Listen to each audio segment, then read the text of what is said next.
प्रिय भक्तों, भागवत जी की पावन कथा हम श्रवण पान करते हुए अपने जीवन को कृतार्थ कर रहे हैं। नित्य हम कुछ ना कुछ सीखते हैं। नित्य हम, एक सज्जन ने हमसे कहा, महाराज जी कथाएं वही हैं, तो एक बार सुन लेना अच्छा है, एक ही कथा को बार बार क्यों सुने। कई बार आपके सामने भी ये सवाल खड़ा होता होगा। लोग कहते होंगे कि बार बार वही कथा आप क्यों सुनते हैं, बार बार वही कथा, बार बार वही कथा, 7 दिन सुन लिया, बार बार वही कथा क्यों, ऐसा आपसे कोई सवाल कर सकता है। तो देखो, कथाएं हम बार बार सुनते हैं, लेकिन बार बार सुनने से भी हमारा मन यहाँ वहाँ भटक जाता है। मन यहाँ वहाँ चंचल है ना, चला जाता है। जब वही बात हम बार बार सुनते हैं तो हमारा मन उस बात को मानने के लिए बाध्य हो जाता है। क्यों जी? आपसे रोज कोई कहे सत्य बोला करो, आपसे रोज कोई कहे, सुबह शाम कहे सत्य बोला करो, बस इतना कहे सत्य बोला करो। भैया एक साधु आपके घर में रोज आए और कहे भैया सत्य बोला करो, चला जाए, फिर आए सुबह शाम को फिर बोले सत्य बोला करो, फिर चला जाए। एक ही बात बोल रहा है, वो सत्य बोला करो। ये बात आपको भी पता है कि सत्य बोलना चाहिए, और वो भी यही बोल रहा है सत्य बोला करो, सत्य बोला करो, सत्य बोल। जब कोई रोज रोज आपसे कहेगा सत्य बोला करो, सत्य बोला करो, सत्य बोला करो, सत्य बोला करो, तो आप भी एक दिन जरूर विचार करेंगे, भैया ये रोज कहता है, एक बार हमें इसकी बात सुननी चाहिए, अमल करनी चाहिए। 1,00,000 बार यदि उसने कहा कि सत्य बोला करो, और एक बार आपने सुनकर समझ लिया और चल पड़े सत्य के मार्ग पर, तो 1,00,000 बार बोलना सफल हो गया कि नहीं। बस मैं भी लाखों बार आपको कथा इसलिए सुनाता हूँ बार बार, ताकि कभी ना कभी वो कथा आपके जीवन को परिवर्तित कर दे।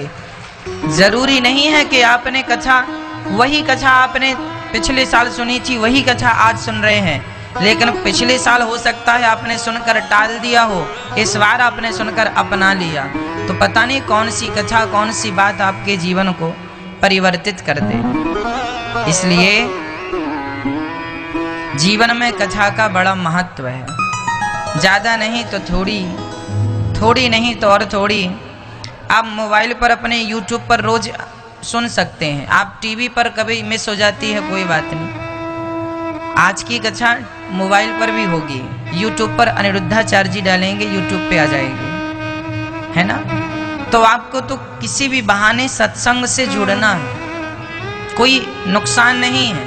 यदि आप गाड़ी चलाते हुए, आते जाते हुए भी कथा सुनेंगे तो भी कोई दिक्कत नहीं है। तो कथाएं जीवन में बदलाव लाती हैं, परिवर्तन लाती हैं। बार बार वही कथा बार बार सुनते रहो, सुनते रहो।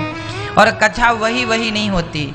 जब भी बात वही बात दोबारा निकलती है तो कुछ एक नया संदेश लेकर निकलती है, एक नई ऊर्जा के साथ वो बात निकलती है ना।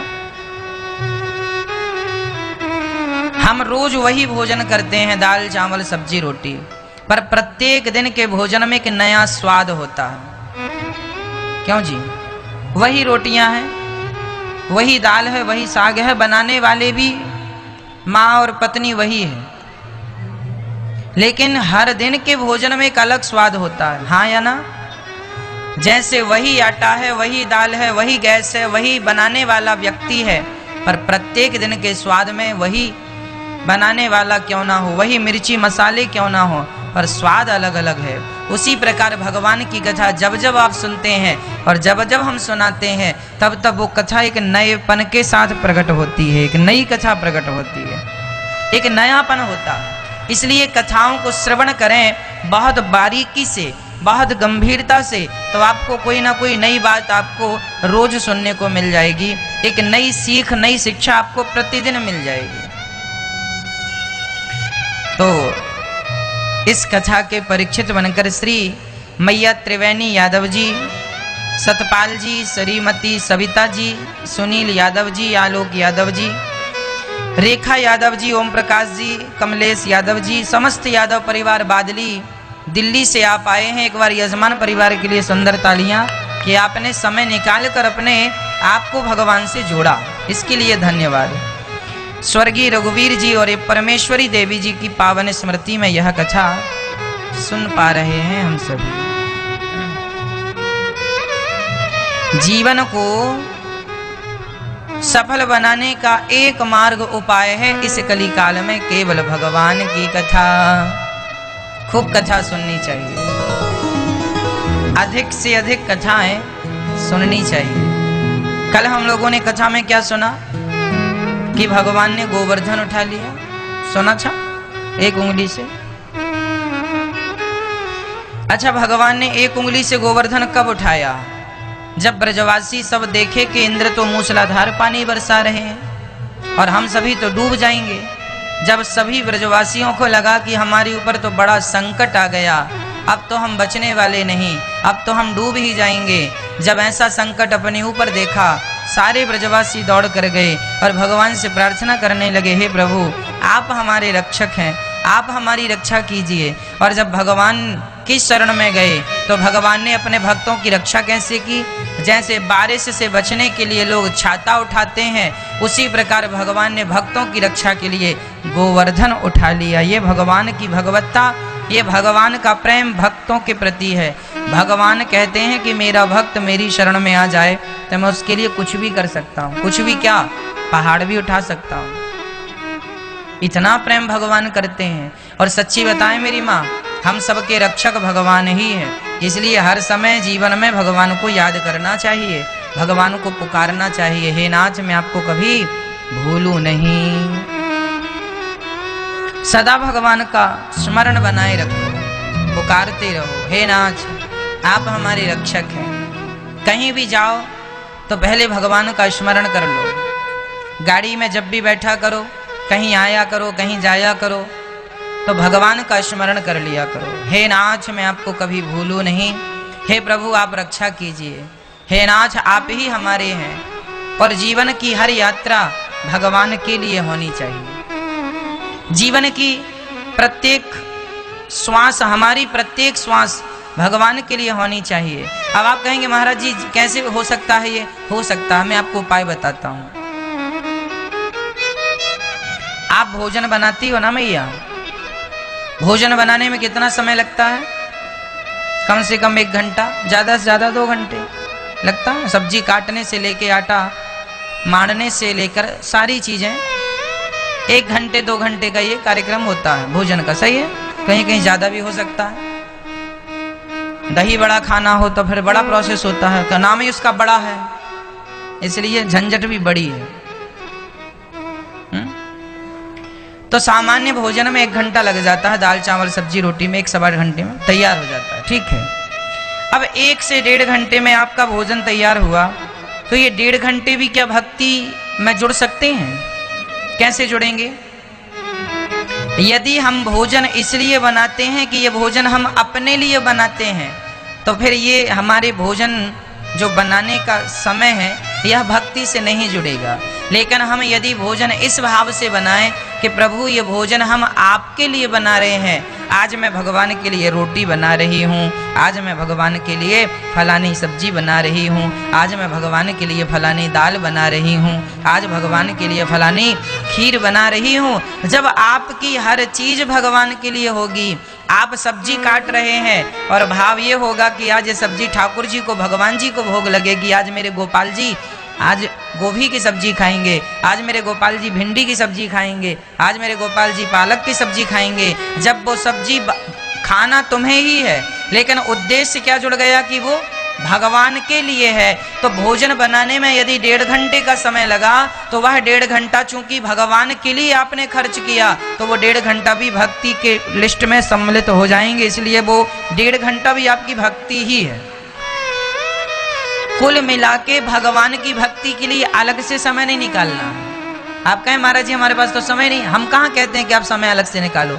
जो आप समय काम को देते हैं उसी काम को श्याम से जोड़ दो। भोजन अपने लिए बनाते हो, आज मैं अपने बच्चे के लिए गाजर का हलवा बना रही हूं, ना, गलत है, सेंटेंस गलत है।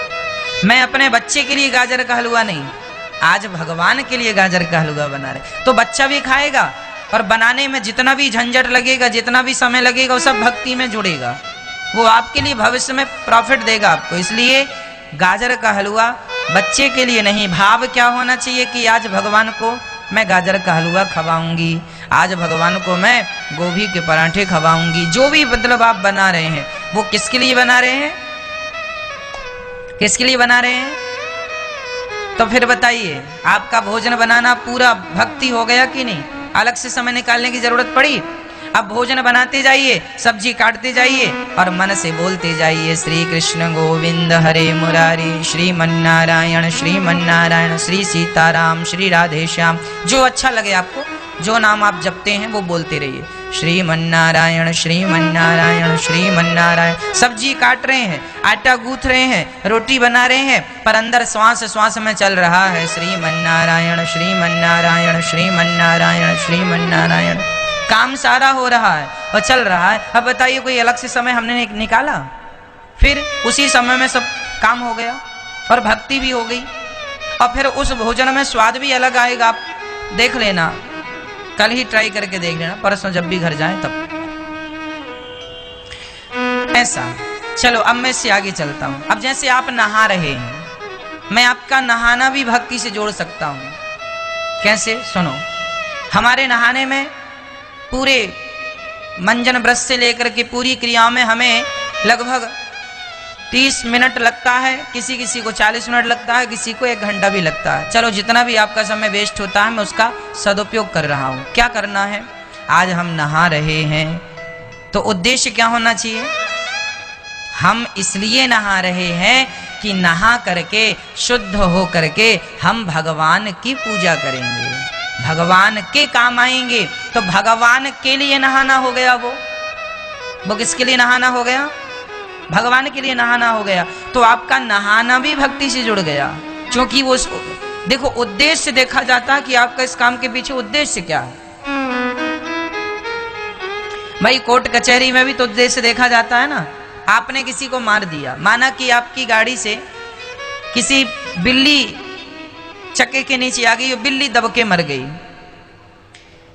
अब केस गया कोर्ट में, माना बिल्ली की जगह कोई व्यक्ति था, पर मैं नाम बिल्ली का ले रहा हूं, चूहे का नाम मैं ले रहा हूं। माना कि वो व्यक्ति था, कोई आपके गाड़ी से एक्सीडेंट हो गया, किसी की जान चली गई, तो जज सवाल करेंगे, क्यों जी आपने उसे क्यों मारा? तो आप क्या कहेंगे? साहब, मैंने मारा नहीं है, मैं तो गाड़ी चला रहा था या चला रही थी, अचानक वो व्यक्ति सामने आया, मैंने बहुत जोर से ब्रेक लगाने की कोशिश की, पर फिर भी वो नहीं बचा। तो कौन जिम्मेदार है इसका? मेरा उद्देश्य उसे मारना नहीं था, पर कोई दुर्घटना ऐसी हो गई तो उसके जिम्मेदार आप नहीं होते। इस केस को मर्डर केस नहीं कहा जा सकता। क्यों जी? ये मर्डर केस बनेगा?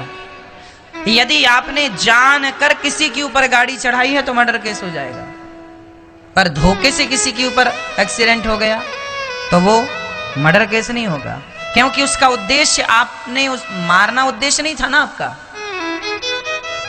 वहां ये देखा जाएगा कि आपने उसको बचाने के लिए क्या ब्रेक लगाए हैं, क्या हैंडल घुमाया है, क्या स्टीयरिंग घुमाई है, मतलब सारी चीजें देखी जाएंगी। कुल मिला के निवेदन यही है कि हमारा उद्देश्य होता है। जज भी उद्देश्य देखता है कि आपके इस काम के पीछे उद्देश्य क्या था। भाई, धोखे से कुछ हो गया कोई बात नहीं, जानकर नहीं होना चाहिए। उसी प्रकार उद्देश्य यहाँ भी काम करता है कि आप स्नान कर रहे हैं, उस स्नान का उद्देश्य क्या है? शरीर की साफ सफाई तो होगी। यदि हम शरीर की साफ सफाई के लिए नहाते हैं तब तो वो नहाना सिंपल नहाना हो गया, लेकिन वह नहाना यदि भगवान के लिए कि नहा करके हम भगवान की सेवा में जाएंगे, तो नहाना भी आज जल्दी से नहा लो। क्यों नहा लो? आज हमें मंदिर जाना है, तो लो आपका नहाना में 1 घंटा लगा, तो वो 1 घंटा भी भक्ति से जुड़ गया, क्योंकि आप इसलिए नहाए हैं क्योंकि आपको नहाकर मंदिर जाना है, भगवान के लिए खड़ा होना, इसलिए वो नहाना भी भक्ति हो गई,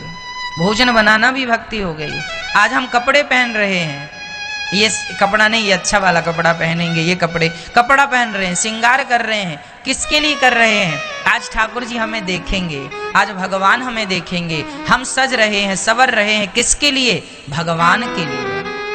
मीराबाई घुंघरू बांधती थी, मीराबाई कंघी करती थी, मीराबाई अपनी चोटी करती थी, मीराबाई श्रृंगार करती थी। किसी ने कहा क्यों जी, तेरा तो पति नहीं है, तू काहे श्रृंगार करती है? मीराबाई हंसकर बोली, पागल, तेरे लिए तुझे लगता है मेरा पति नहीं है, मेरे पति हैं,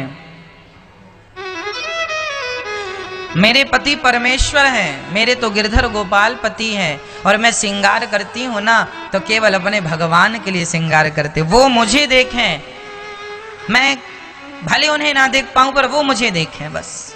तो कुल मिला के हमारा श्रृंगार, हमारा सजना, हमारे कपड़े पहनना वो भगवान के लिए होना चाहिए। प्रत्येक उद्देश्य किससे जुड़ा हो? भगवान। यदि आपके जीवन का प्रत्येक उद्देश्य भगवान से जुड़ा है तो आपके जीवन का प्रत्येक कार्य भक्ति ही है, अलग से भक्ति करने की जरूरत नहीं, यही भक्ति है। आप दुकान जा रहे हैं, आप कमा रहे हैं, आपका देखो मैं पैसा कमाना भी भक्ति से जोड़ सकता हूं। आप दुकान चलाते हैं, आप बिजनेसमैन हैं, आप फैक्ट्री के मालिक हैं, आप पैसा कमाते हैं, जिस ढंग से भी पैसा कमाते हैं, जिस प्लेटफॉर्म से पैसा कमाते हैं, जहां से पैसा कमाते हैं, मैं समझा रहा हूं उसे कैसे समझना है। मैं दुकान चला रहा हूं, ग्राहकों को सामान देता हूं, पैसे लेता हूं। किसी ने कहा क्या कर रहे हो? बोले भक्ति कर रहे हैं। बोले ये कहाँ भक्ति कर रहे हो, तुम तो दुकान में बैठे हो। हाँ, हमारा दुकान में बैठना भी भक्ति है, हमारा बिजनेस करना भी भक्ति है और व्यापार करना भी भक्ति। कैसे? कैसे? ऐसे हम जो भी पैसा कमाते हैं उस पैसे से हम भगवान को भोग लगाने के लिए, भगवान के लिए उस धन को समर्पित करते हैं। भाई, हम ये ना माने कि ये पत्नी मेरी है, पति मेरा है, बेटा मेरा है, बेटी मेरी है, सब कुछ ये मान के चलें कि ये सब भगवान के हैं। समझना, पत्नी किसकी? भगवान की। पति किसका? भगवान का, है ना। और बेटा किसने दिया? भगवान ने दिया। बेटी भगवान, सब कुछ भगवान का है। तो जब आप कमाई करेंगे, पैसा कमाएंगे, ग्राहकों से पैसा लेंगे, तो उसका उद्देश्य ये बना के चलिएगा कि हम जो भी पैसा कमा रहे हैं वह अपने लिए नहीं, परमात्मा ने जो परिवार हमें दिया है, ईश्वर का जो परिवार है, उस परिवार के पालन पोषण में ये सारा धन लगेगा। और जो सेवा से बच जाएगा, वह जो सेवा में लगेगा, उससे थोड़ा सा बचा करके हम भगवान के सेवा में, परोपकार में भी धन को धर्म से जोड़ेंगे, दान पुण्य करेंगे। इसलिए हम काम कर रहे हैं। किसके लिए काम कर रहे हैं? भगवान के लिए काम कर रहे हैं। पैसा किसके लिए कमा रहे हैं? भगवान के लिए। हम इसलिए कमा रहे हैं कि हम उस धन से धर्म करेंगे। हम उस धन से भले 100 रुपए में 5 रुपए भी आप धर्म के लिए निकालें, पर चूंकि निकाल रहे हैं तो वह 100 रुपए कमाने में आपका 1 घंटा खर्च हुआ, तो वह 1 घंटा भी भक्ति है, क्योंकि आपने उस पैसे को भगवान के लिए कमाया। उद्देश्य क्या होना चाहिए कि ये कमाई किसके लिए? भाई, सत्यनारायण भगवान की कथा किस किसने सुनी है? हाथ उठाओ। आपने नहीं सुनी भैया जी? सत्यनारायण भगवान की कथा नहीं सुनी आपने? अच्छा,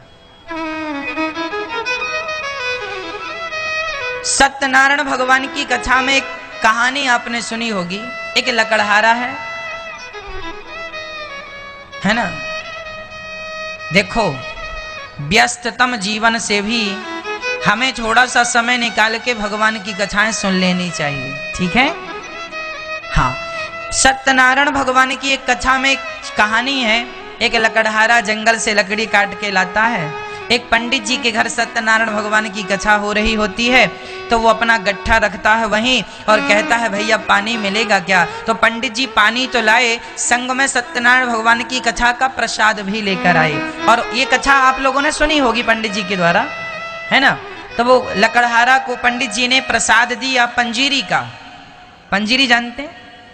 पंजीरी का प्रसाद दिया और जरा सा चरणामृत दिया और पानी दिया। लकड़हारे ने बड़ी उत्सुकता से पूछा, पंडित जी ये आपके घर में आज ये उत्सव किस बात का है? पंडित जी ने कहा, आज हमारे घर में सत्यनारायण भगवान की कथा हुई है। अच्छा, तो लकड़हारे ने कहा, महाराज ये सत्यनारायण भगवान की कथा से क्या होता है? अरे भैया, मैं पहले बहुत गरीब था, बहुत दुखी था, पर जब से भगवान की शरण में आया हूँ, जब से मैंने भगवान की कथाएं, भगवान का चिंतन शुरू किया, तब से मेरी गरीबी चली गई। अच्छा, लकड़हारा बोला, तो क्या मैं भी सत्यनारायण भगवान की कथा करा सकता हूँ, सुन सकता हूँ?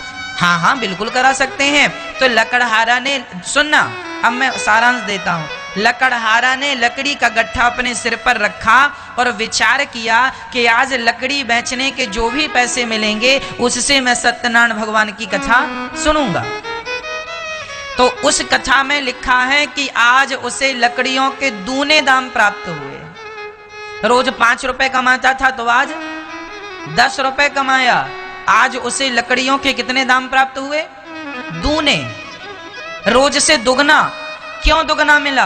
क्योंकि आज उसका उद्देश्य खुद का पेट भरना नहीं था, आज उसका उद्देश्य था कि पैसा मिलेगा उससे भगवान की सेवा करूंगा। जिस दिन आप उद्देश्य ये बना लेंगे कि हम धन को धर्म के लिए कमा रहे हैं, उस दिन आपका धन दुगना हो जाएगा, उसी दिन आपका धन दुगना हो जाएगा। धन में कमी कभी नहीं होगी। आपका उद्देश्य तो हो धर्ममय। आप जितने गरीब लोग हैं, मैं आपकी गरीबी दूर करने का एग्रीमेंट कर सकता हूं। मैं आपकी सामान्य भाषा में कहूं तो मैं आपकी गरीबी दूर करने का ठेका ले सकता हूं।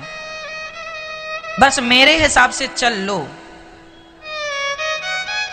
गरीबी रहेगी ही नहीं, गरीब आदमी कोई रहेगा ही नहीं। भगवान किसी को गरीब रहने ही नहीं देंगे, आपको धनवान बना देंगे। जरा उद्देश्य तो मान लो, जरा बातें तो समझ लो, जीवन का सार तत्व तो समझ लो। हमेशा हम ये भाव बना के चलें कि जो भी हम कमाएंगे वह किसके लिए कमाएंगे? आज आपका उद्देश्य क्या है? आप पैसा कमाते हैं किसके लिए? बेटों के लिए। आज लोग पैसा कमा, महाराज जी किसके लिए कमा रहे हो? बच्चों के लिए कमा रहे हैं। बच्चों, क्यों तुम्हारे बच्चे निकम्मे हैं क्या? वो कमा भी नहीं सकते अपने लिए? तुम काहे कमा रहे हो?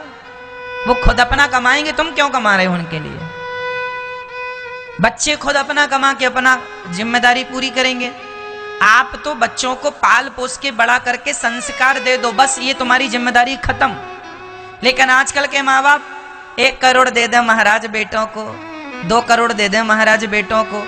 ये पैसा देना तुम्हारी जिम्मेदारी नहीं है, संस्कार देना, पांव पे खड़ा कर देना। बिजनेस व्यापार शुरू करना चाह रहे हैं तो उनका सपोर्ट कर दो थोड़ा सा धन से, बस यहां तक सही है। अब ये नहीं कि बच्चों के लिए कमा कमा के बैंक में रखे जा रहे हैं। ना भक्ति का समय है, ना भजन का समय है, ना तीर्थ किया, बस बच्चों के लिए। बच्चों तो तुम्हारे बच्चे क्या कमाएंगे नहीं तुम्हारे मरने के बाद? उन्हें तो कमाने दो, उनको तो पांव हाथ मजबूत होने दो। तुम काहे मरे जा रहे हो उनके लिए? काहे इतनी तुम्हारी मोह ममता है? बच्चों के लिए कमा रहे हैं। आज माँ बाप कमा रहे हैं, काहे के लिए कमा रहे हो? बच्चों के लिए कमा रहे हैं। तुम्हारे बच्चों के हाथ पांव नहीं अपाहिज हैं क्या? हाँ, वो नहीं कमा सकते?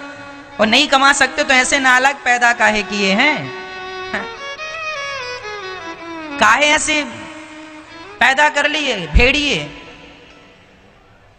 जो खुद भी कमा के ना खाए? जो आदमी अपने रोटियां कमा के ना खाए वो तो आप पर बोझ है, और केवल आप पर नहीं, वह व्यक्ति देश पर भी बोझ है जो अपने लिए रोटियां ना कमा के खाए। क्यों जी? वह परिवार का भी बोझ है। अब मैं कुछ ना करूं, बस आपके भरोसे पड़ा रहूं, आप रोटी दे दें खा लें, आप मैं खा लूं, तो ये बोझ बन जाऊंगा ना मैं। आपके घर में कोई आ जाए और बिना कमाए खाए तो 1 महीने बाद आप आंखें चढ़ा के बोलेंगे, क्यों रे निकम्मा, खाता पीता पूरा है, कमाता कुछ नहीं है। तो वो व्यक्ति घर के लिए क्या होता है? जोर से बोलो, बोझ होता है कि नहीं? हाँ, बिना कमाए खाए कोई भी, चाहे तुम्हारी संतान क्यों ना हो। अरे 25 साल तक तो माँ बाप पढ़ाते लिखाते हैं, चलो तुम मत कमाओ अभी, पर तुम 30 साल के हो गए और अभी भी कुछ नहीं कमाए और बाप के टुकड़ों पे पल रहे हो तो तुम बोझ हो। क्यों जी? आज 30 साल का लड़का यदि कुछ ना कमाए और फिर भी बाप के टुकड़ों पे पल रहा तो बोझ है कि नहीं? वो बाप के लिए, माँ बाप के लिए बोझ है। और मैं सुन लो कह रहा हूं कि वह माँ बाप के लिए ही बोझ नहीं है, वह भारत माता के लिए भी बोझ है, वह देश के लिए भी बोझ है। इसलिए अपनी रोटियां खुद कमाओ, अपने लिए पैसा, अपनी जरूरतें खुद से पूरी करो। भरोसे बाप के कब तक बैठोगे? क्यों जी, बाप के भरोसे कब तक बैठोगे? इसलिए आजकल का बाप भी ऐसे ही है, वो चाहता है कि मेरा बेटा अपाहिज हो जाए। अपाहिज हो जाए? लंगड़ा? हाँ, माँ बाप की गलती से बच्चे अपाहिज होते हैं। कैसे? सुनो, अब बेटा 30 साल का हो गया, कुछ करना चाहता है, बाप कहता है ना तू कुछ मत कर, तू, मैं भी हूं, मैं। जब करने का समय था तब बाप ने करने नहीं दिया, सोचने का समय था सोचने नहीं दिया। सब कुछ तुम ही कर लोगे, तुम्हारी औलाद कब करेगी? इसलिए अपनी जिम्मेदारी सारी बच्चों के कंधे पे रख दो। कब रख देना चाहिए? जिस दिन आपका बेटा पढ़ाई पूरी करके आए उसी दिन, अगले दिन नहीं। सारी पढ़ाई पूरी हो गई बच्चे की, उसी दिन कंधे पर, बच्चे के कंधे पर जिम्मेदारी रख दो। दुकान है तो दुकान भेजना शुरू कर दो, व्यापार है व्यापार का काखा गाघा पढ़ा दो और व्यापार शुरू कराओ, जाओ व्यापार संभालो, बिजनेस। अब तुम थोड़ा घर में बैठो, बुढ़ऊ आपको कह रहे हैं, बूढ़े माँ बाप को, आप जरा घर में बैठो और बच्चों को आगे करो। एक हफ्ते के लिए आगे करो, एक हफ्ते में पता चल जाएगा कितना प्रॉफिट किया कितना लॉस किया। एक हफ्ते बाद यदि आपको लगे कि हाँ इससे संभाल नहीं रहा है तो पीछे से आप संभालो, आप पीछे होके संभालो। क्यों जी? पीछे से हाथ आपका रहे, सपोर्ट रहे, जब तक वो पूरा समझदार ना हो जाए, योग्य ना बन जाए, लेकिन आपको पीछे रहना है। यदि आपका बेटा पीछे है और आप आगे हैं तो सदा आपका बेटा पीछे ही रहेगा, क्योंकि आपने उसे कभी आगे किया ही नहीं। इसलिए बेटे को आगे करो, अब आप पीछे हो, अपने बेटे के सपोर्ट में खड़े रहो।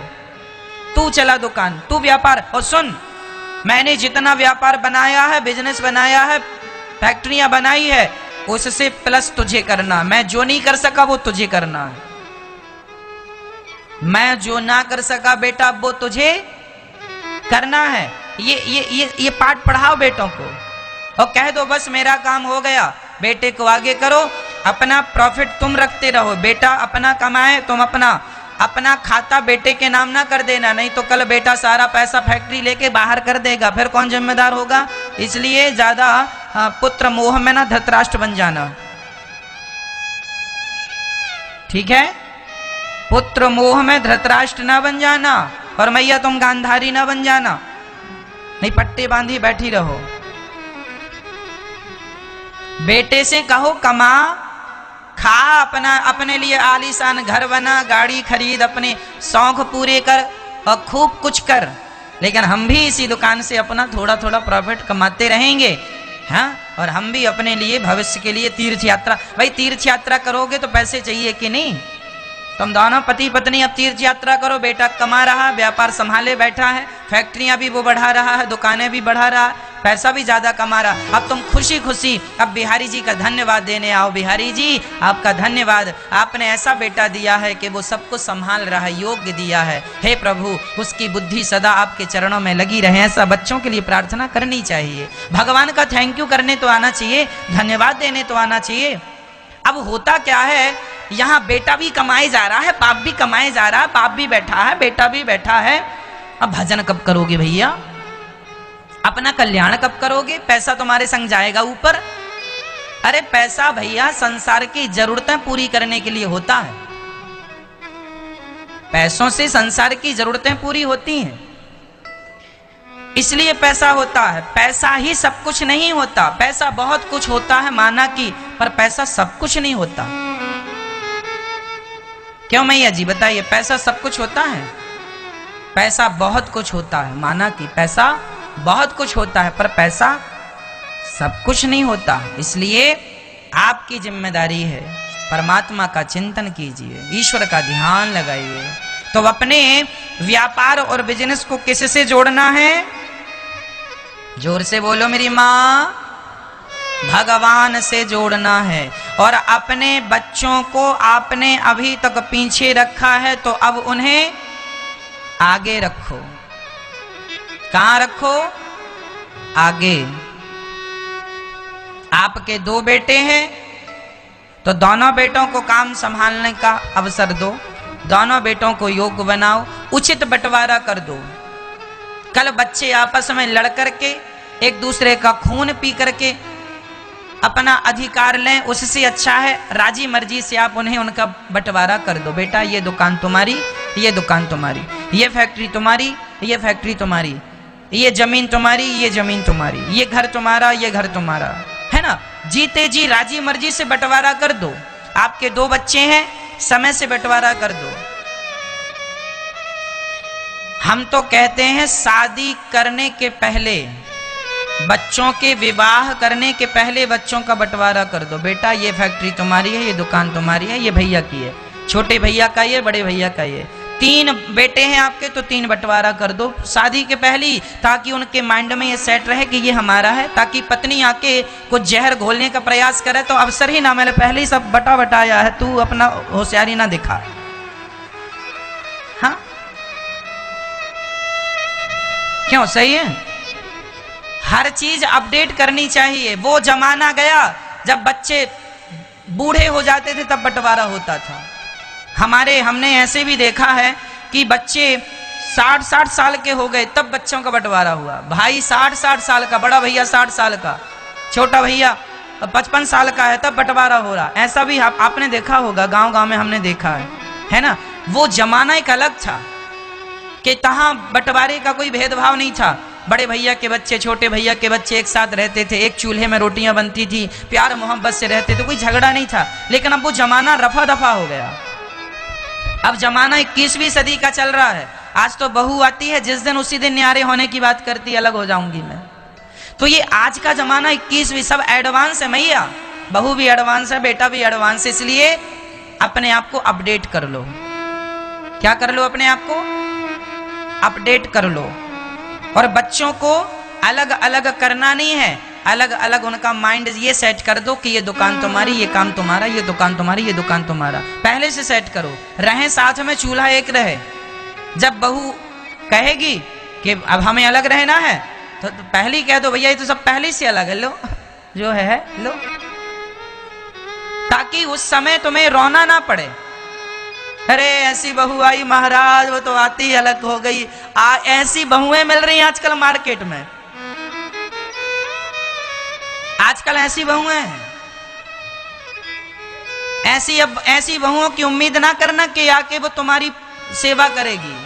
भगवान करे तुम्हारी बहू, पर उम्मीद ना लगाना। आजकल की बहुएं आएंगी तुम्हारे चरण दबाएंगी, ऐसा उम्मीद अब ना करो। क्योंकि संस्कार ऐसे अब खत्म हो गए हैं। कथाएं लोग सुनते नहीं है। जो कथा भागवत से जुड़े हैं, जो सत्संग से जुड़े हैं, वह ऐसे संस्कारों की उम्मीद कर सकते हैं। लेकिन अब जो कथाएं से नहीं जुड़े, सत्संग संस्कार नहीं दिया, अब ऐसी बहुएं मार्केट में अब कम है ना मैया। अब तो वो बहुएं आएंगी कुछ दिन बाद तो लहंगा पहन के भी ब्याह में नहीं बैठेंगी, जीन्स पहन के ब्याह कर लेंगी। वो दौर भी आएगा और अब देखना पड़ेगा। अब क्या करोगे, अब समय है वैसा, उसमें कोई बुराई नहीं। अब जैसा ठीक है, बेचारी कुछ तो पहनी है।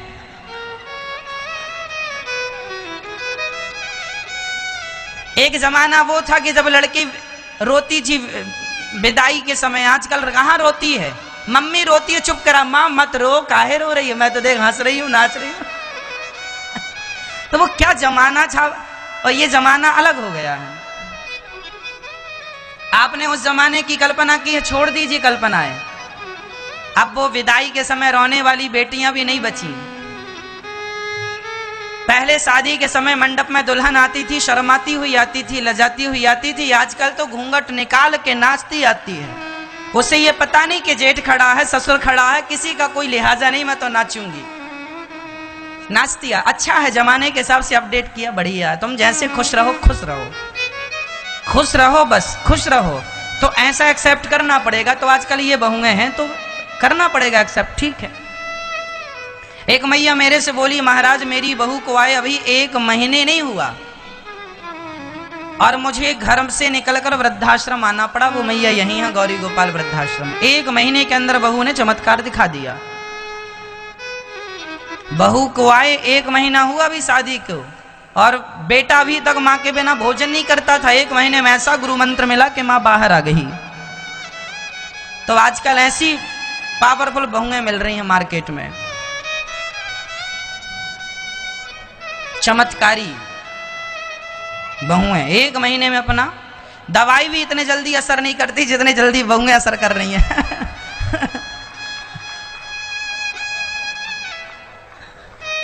इसलिए अब तो देखो आप लोग ऐसी बहुओं की आदत बना लो।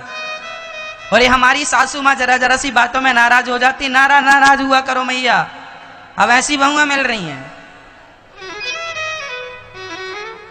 क्यों जी? अब सोचो कि अब आपको सती सावित्री मिल जाए तो नहीं, अब नस्ल ही खत्म हो गई वो वाली, है ना। अब तो सब मिलावटी है आजकल, खान पान मिलावटी है, तो फिर स्वभाव में विचार भी मिलावटी हो गए, सब विचार मिक्स हैं। अच्छे विचारों की कल्पना भी आप बड़ी मुश्किल से आप कर पाएंगे। तो कुल मिला के हमारा निवेदन ये है कि आपको अपना व्यापार, आपको अपना बिजनेस, आपको अपनी सेवाएं सब कुछ किससे जोड़नी है? भगवान से। सब कुछ भगवान से जोड़ दीजिए। व्यापार भगवान से, बिजनेस, जो भी पैसा आए सारा पैसा भगवान से जोड़ो। हे प्रभु जो भी आएगा हम उससे 5%, 10% सेवा में लगाएंगे। और यही जीवन की शुद्धता है। जो भी हम कमाएं, हम 1000 रुपये कमाएं तो 1000 रुपये में से 100 रुपये हम सेवा में रखें। भोजन किसी गरीब को करा दें, किसी गरीब बेटी का विवाह करा दें, कोई निर्वस्त्र है उसको हम वस्त्र दे दें, कोई के पाँव में जूते चप्पल नहीं है जूता चप्पल दे दें, कोई भूखा है भोजन करा दें। जब हम अपने अंदर दया रखेंगे, जब हम दया करेंगे तो ईश्वर हम पर निश्चित दया करेंगे। जब हम ही दया नहीं करेंगे तो हम पर कोई दया नहीं करेगा, है ना। तो हर चीज को भगवान से जोड़ना है, ईश्वर से जोड़ दीजिए।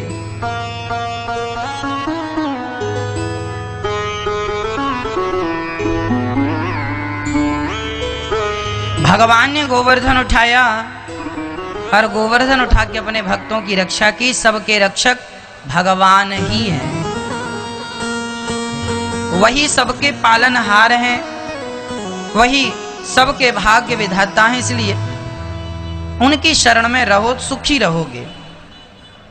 मैं सुखी रहने का मंत्र दे रहा हूं आपको। सदा भगवान की शरण में रहना यही सुखी होने का मूल मंत्र है। जानत हूं अस स्वामी विसारी, फिर ही तिकाहे न होहि दुखारी। भगवान को भूल जाओगे तो दुख नहीं मिलेगा। ईश्वर को विस्मरण कर देना ही, ईश्वर को भूल जाना ही सबसे बड़ा दुख है। और भगवान का स्मरण बना रहे यही सबसे बड़ा सुख है। खुश रहा करो, प्रसन्न रहा करो, ये सोच करके ये संसार भगवान के हिसाब से चल रहा है। आपको कोई गाली दे रहा है, खुश रहो ये सोचकर कि अब क्या करो, ये कलयुग है। मैया एक बात बताएं, युग भी तो अपना प्रभाव दिखाएगा कि नहीं। आज लोग ऐसे हो गए हैं, आजकल बेटा ऐसा हो गया है माँ की सेवा नहीं करता। ये क्यों हो रहा है? ये युग का प्रभाव बढ़ रहा है। ये कलयुग है ना, युग भी अपना प्रभाव छोड़ता है। जैसे गुलाब की खुशबू का प्रभाव है, जहाँ गुलाब का बगीचा होगा वहाँ खुशबू होगी, जहाँ नाला होगा गटर होगा वहाँ दुर्गंध होगी, वो वहाँ का प्रभाव है। क्यों जी? उसी प्रकार ये कलयुग का प्रभाव है कि इस कलयुग में लोग सत्संग कम करेंगे। अभी तो आपको इतना पता है कि राम जी के पिता कौन है। मैं ये बताओ, राम जी के पिता कौन है? कौन है? कौन है? दशरथ जी। अभी तो आपको इतना पता है कि राम जी के पिता कौन है। अभी तो आपको इतना पता है कि राम जी कौन है। आने वाले समय में लोग ये नहीं बता पाएंगे कि राम जी कौन थे या कौन है। सत्संग का अभाव हो जाएगा। कलयुग का जब अंत चरम सीमा आएगी, लोगों को नहीं पता, आज भी लोगों को नहीं, बहुत सारे लोगों को आप पूछ लीजिए राम जी के पिता कौन है, आज की युवा पीढ़ी से बहुत लोगों को नहीं पता कि राम जी के पिता कौन है। पूछ लीजिए कृष्ण जी के पिता कौन है, बहुत लोगों को आज भी नहीं पता। कई लोगों को तो आज ये भी नहीं पता राम जी कौन है। पूछ लीजिए, हिंदुओं को नहीं पता, बहुत लोगों को नहीं पता, और वो भी पढ़े लिखे लोगों को नहीं पता, क्योंकि सत्संग से कभी उन्होंने अपने आप को जोड़ा ही नहीं। वो ये जानते ही नहीं धर्म क्या है। उनने तो शराब पीने कोई धर्म मान रखा, अब क्या करोगे, उल्टे सीधे काम करते हैं, उसी को वो सब कुछ मानते हैं। अब बड़े बड़े शहरों में देखो ना क्या क्या हो रहा है, खुलेआम सिगरेट लोग पीते हैं, शराब पीते हैं, उल्टे सीधे काम करते हैं, उसी को वो अपना फैशन के नाम पे अपना कुछ भी कह लें, उसी को वो अपना धर्म मानते हैं। उनके लिए वही है सब कुछ। तो अब ये युग का प्रभाव है, ये युग फैल रहा ना, कलयुग का प्रभाव फैल रहा चारों तरफ। कई लोग तो बड़ी चपेट में है कलयुग की, इसलिए हम ये नहीं कहते कि कलयुग चला जाए, अभी जाएगा भी नहीं मेरे कहने से, अभी तो कलयुग की शुरुआत चल रही है। कलयुग के केवल 5,500 साल बीते हैं, अभी तो कलयुग की आयु 4,32,000 वर्ष है। कलयुग की टोटल आयु कितनी है? 4,32,000 वर्ष, जिसमें केवल 5,500 साल बीते हैं कलयुग के। अभी तो शुरुआत है भैया, अभी तो द्वापर युग की परछाई चल रही है, इसलिए इतनी धर्म कर्म पूजा पाठ अभी है जिंदा। अच्छा हुआ कि हम लोग कलयुग की शुरुआत में है। कलयुग का अंत तो भयानक होगा, इंसान इंसान का मांस खाएगा। आज भी भारत में तो ऐसा नहीं है मेरी माँ, पर कुछ देश ऐसे हैं जहां इंसानों का मांस खाया जाता है। चाइना में सब्जी मंडी जाएंगे तो अपने यहाँ सब्जी की मंडी में पालक, धनिया, मिर्ची इत्यादि मिलती है। चाइना में तो कुत्ता, कॉकरोच, चींटी का अचार, चींटी की चटनी, मेंढक का अचार, चाइना में कॉकरोच इत्यादि ये सब खूब, वहां की मंडी में यही होते, बिच्छू, सांप। वहां की बहू अपनी सास से पूछती होगी, माँ जी आज चींटी की चटनी खाएंगी कि मेंढक की?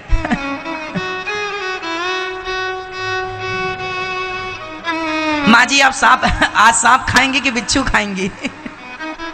वहां की बहू अपनी सास से पूछती होगी ना, ऐसे हमारे यहाँ पूछती है, मैया आज पालक खाओगी कि गोभी की सब्जी खाओगी? 2 सब्जियां हैं घर में, पालक भी लाए हैं और गोभी भी, आज क्या खाओगी? सास कहती गोभी बना लो। वहां पूछती होगी सांप खाओगी कि बिच्छू खाओगी? क्योंकि वहां वही खाते हैं।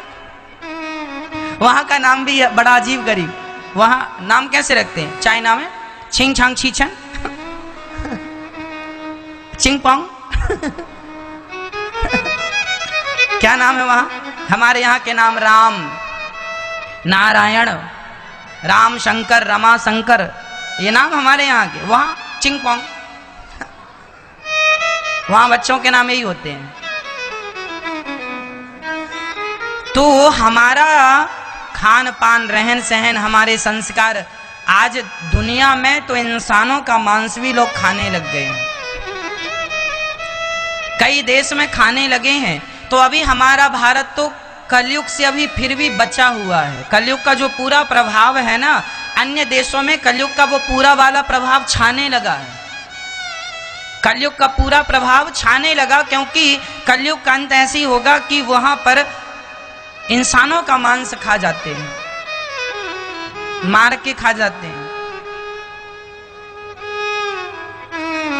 लेकिन हमारे भारत में अभी कलयुग का इतना प्रभाव नहीं है। क्यों? क्योंकि हमारे भारत में अभी भी आप जैसे भक्त जीवित हैं, जिनके हृदय में राम बसते हैं, जिनके हृदय में कृष्ण बसते हैं। आप लोग कथा सुनते हैं, आप लोगों ने संस्कार बचा रखे हैं। चलो जितने भी बचा रखे हैं आप लोगों ने बचा रखे हैं।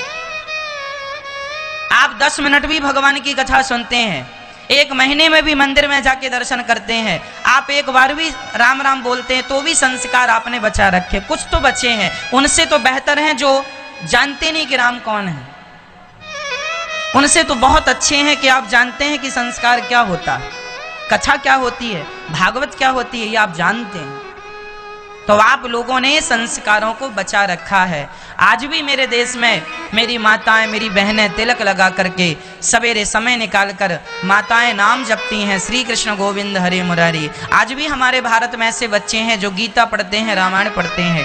तो आप जैसे धर्मात्माओं के बल पर यह देश टिका हुआ है मेरी माँ। कलयुग अभी भी बहुत दूर है मेरे देश से, मतलब कलयुग चल ही रहा है, पर कलयुग का जो हावी प्रभाव है ज्यादा वाला, वो अभी नहीं है, क्योंकि उसे आपने रोक रखा। किससे? अपनी भक्ति से, अपने संस्कारों से। इसलिए अपनी संस्कृति, अपने संस्कार को पहचानो मेरी माँ, और अपने बच्चों को भी संस्कार दो। देखो, हम बारिश को रोक नहीं सकते, पर छाता लगा के अपना बचाव कर सकते हैं। उसी प्रकार हम कलयुग के प्रभाव को रोक नहीं सकते, पर भक्ति का छाता लगा के हम लोग अपना अपना बचाव कर सकते हैं। इसलिए अपना अपना बचाव कर लो। भगवान की शरण में रहो और भगवान से यही कहो कि नाथ मैं आपको कभी भूलूं नहीं। आप लोग टीवी के माध्यम से ही कथा सुनते हैं, चलो भगवान का नाम आपके टीवी के द्वारा आपके घर में गूंजता है, आपके कानों से होता हुआ आपके हृदय तक पहुंचता है। चलो कथा से ही आप जुड़े हैं, टीवी से ही जुड़े हैं, पर जुड़े तो है ना कथा से, आखिर भगवान से तो आप जुड़े हैं। तो किसी भी बहाने आप जुड़े हैं, यही है कि जब आप अच्छी चीजों से जुड़े रहते हैं ना, तो बुरी चीजें प्रवेश जल्दी से नहीं करती। आप फिर भी बहुत सुखी हैं, आप फिर भी बहुत अच्छे हैं अन्य लोगों की अपेक्षा, पर और सुधार कर लेंगे तो कोई बुराई नहीं है। आप देखो ना, 200 किलोमीटर दूर से, 1000 किलोमीटर दूर से, 2000 किलोमीटर से दूर से आप कथा सुनने वृंदावन आते हैं, बिहारी जी का दर्शन करने आते हैं। अरे आप घर से जब चले तो आपका उद्देश्य क्या था? कथा सुनेंगे, बिहारी जी का दर्शन करेंगे। तो आपके चलने में यदि 10 घंटा लगा, 2 घंटा लगा, 5 घंटा लगा, चूंकि उद्देश्य था भगवान का दर्शन, तो 5 घंटा पूरी भक्ति ही हुई, क्योंकि उद्देश्य आपके चलने का भगवान का दर्शन था। इसलिए वो पूरा समय भगवान से जुड़ जाने के कारण वह 5 घंटे की भक्ति हो गई। उद्देश्य भगवान थे ना, तो जीवन में उद्देश्य ईश्वर होना चाहिए, उद्देश्य भगवान होना चाहिए। भगवान वरुण लोक गए हैं और भगवान वहां से अपने पिता श्री नंद बाबा को बचा कर लाए वरुण लोक से। अब हुआ क्या कि